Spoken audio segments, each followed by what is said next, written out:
हा विषय आणि काय चुकी वाटते तुम्हाला असेल? अत्यंत दुर्दैवी ही घटना आहे, परंतु ही निवळ फक्त दुर्दैवी म्हणून चालणार नाही, कारण या अगोदर देखील अशाच प्रकारे 2-3 वेळा ही बोट उलटलेली आहे. एकंदरीत प्रवासाची क्षमता आणि त्यातून किती लोकांना ठेवलं आहे ह्या सर्व गोष्टीचा उल्लेख होणं गरजेचं आहे. अनेक वेळा एलिफंटाला हे जे काही बोटी चालतात त्याची देखरेख, त्याला इन्स्पेक्शन म्हणतो आपण, मेरीटाईम बोर्डाच्या माध्यमातून ते होताना पण देखील पाहायला मिळत नाही आणि अशा दुर्दैवी दुर्घटना हे होत असतात आणि ह्याची चौकशी व्हायला पाहिजे आणि या दुर्घटना पुढच्या काळामध्ये होता कामा नाही ह्याची देखील व्हायला पाहिजे. पण हा नंतरचा भाग आहे. आता तातडीने लोकांना वाचवणं हे महत्त्वाचं आहे, कारण आमच्या माहितीप्रमाणे सीटपेक्षा जास्त प्रवासी असल्यामुळे ही घटना घडली आहे का हा प्रश्न निर्माण होतो.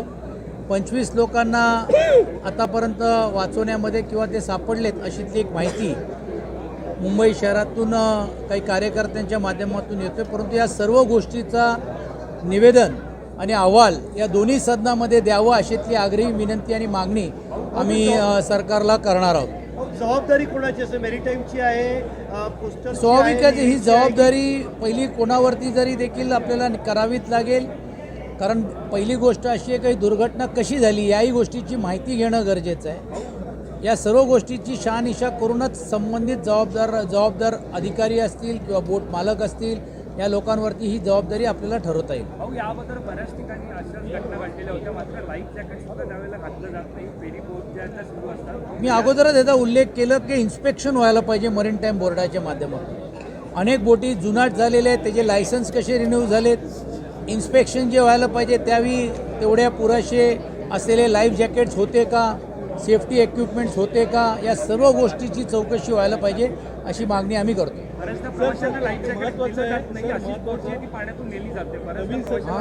बऱ्याचदा बोट जेव्हा पाण्यातून जात असते प्रवासी बोट, त्या लाईफ जॅकेट घातलं जात नाही. हे नाही कसं आहे, हे तर कंपल्सरी करायला पाहिजे आणि ही जबाबदारी बोट चालक मालक आणि जे फेरीजचे ज्यांना हे कॉन्ट्रॅक्ट दिला जातो मरीटाईम बोर्डाच्या माध्यमातून, ही त्यांची जबाबदारी आहे की सर्व असलेल्या लोकांची सुरक्षता घ्यायला पाहिजे. आपण रोरो बोर्डमध्ये पण जर होत असेल आणि या बोटीमध्ये का नाही असं राजकीय हस्तक्षेप असतो. अनेक राजकीय नेत्यांची ती कॉन्ट्रॅक्ट्स आहेत किंवा बोटी आहेत, त्यामुळे हे काय बोलायची गरज नाही. तुम्हाला माहीत आहे कोणाचे काय नाही, हे तर आता जग जाहीर आहेत. नसेल तर खाजगीत या तुम्हाला माहिती देतो. पण अशा कमी रक्कममध्ये निविदा घेऊन पण बिलो आणि लो टेंडरिंग करून पण ज्यावेळी केले जातात त्यावेळी अशा बोटी, जुनाट बोटी हे आणले जात आहेत का, या सर्व गोष्टींची व्हायला पाहिजे, चौकशी व्हायला पाहिजे अशी आमची अपेक्षा आहे. महत्त्वाचा प्रश्न, मुंबईला पालकमंत्रीच नाही आहे अजूनही, इतके दिवस निश्चित झालेले, मंत्री निश्चित झालेले नाही आहेत, तर काय वाटतं जबाबदारी कोण? तातडीने दोन्ही मुंबई शहरातल्या मंत्र्यांनी भेट देणं अपेक्षित होतं,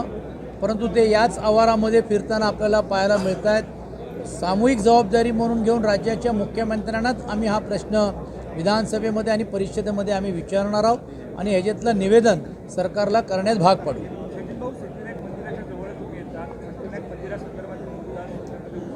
आज सिद्धिविनायक न्यासमध्ये जो बिलमध्ये बदल घडवण्याचं काम केलं, आपल्या चिल्ले पिल्लेंना त्याची राजकीय सोय करण्यासाठी ही संख्या वाढवली आहे का? कारण मुळामध्ये 9 संख्या असताना ही 15 करायची का गरज लागली? म्हणजे अजून एक इंजन वाढल्यानंतर 3 पक्षाला समान वाटप करण्यासाठी आणि खैरात वाटण्यासाठी हा बिल आणला गेलेला आहे.